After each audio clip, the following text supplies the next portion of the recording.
Ito yung shrine ni Father Peo sa Batangas, Santo Tomas.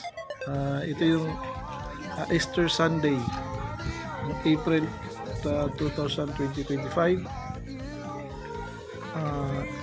Ito na, ito yung pinaka main entrance niya. Ang pinaka last mass nila ay 7 PM. Kaya malaking area siya, may mga pwede kayong mag-tour sa mga iba-ibang mga gamit ni display diyan, mga gamit ni Father Peo nung nabubuhay pa siya. Yung mga gloves niya, yung mga damit niya. Kaya marami ka mapag-iikutan, makapag-tour kayo dyan sa loob ng compound ng simbahan. Kaya malapit lang naman to sa Batangas to. Ito naman yung sa Holy Water ni shrine ni Father Peo. Ayan, pwede rin siya mag-fishing well dyan. Holy water, pwede ka kumuha ng tubig dyan. Nagkaroon kasi na si Father Peo ay sa healing.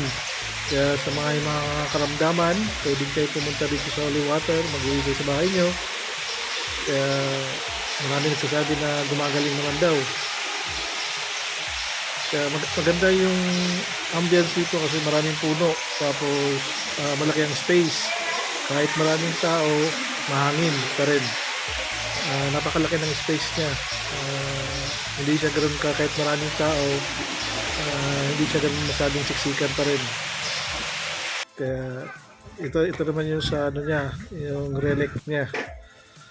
Ito, katabi ko na si Padre Peo. Nag-usap na kami dalawa. Ayan. Ito naman yung sa mga collection ng mga gamit niya ni Father Peo.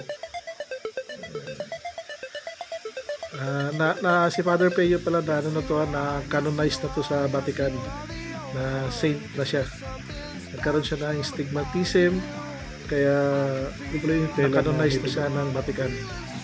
Ayun yung yung habang nasa siya, simbahan siya, yung mga petals na nahuhulog galing sa langit. Tapos ito naman yung mga handkerchief niya na may mga stain ng dugo niya, na may stigmatism kasi siya, may dugo siya sa kamay. Kaya ito yung mga picture niya na souvenir. Ito naman yung niya, yung petals ng flower. Saka nandyan din yung gloves niya na may dugo. Ayan, yung mga niya. Ito mga collection niya.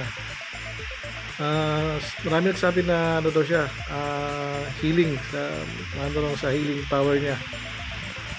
Kaya maraming tao, Easter Sunday po to, kaya maraming tao rin. 7 PM yung mas na pinunta namin.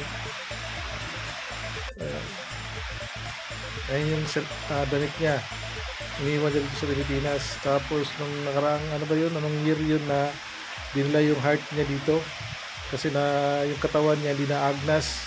Yung katawan ni Father Peo hindi na agnas, kasi ganoon ang mga saint, hindi na agnas yung mga katawan.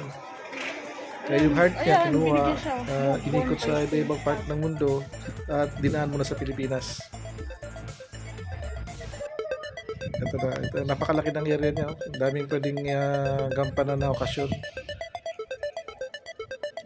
Ibang naman to, ibang area naman to, pero doon pa rin sa compound ng shrine ni Father Peo. Ito na yung pinakaulay, kainan.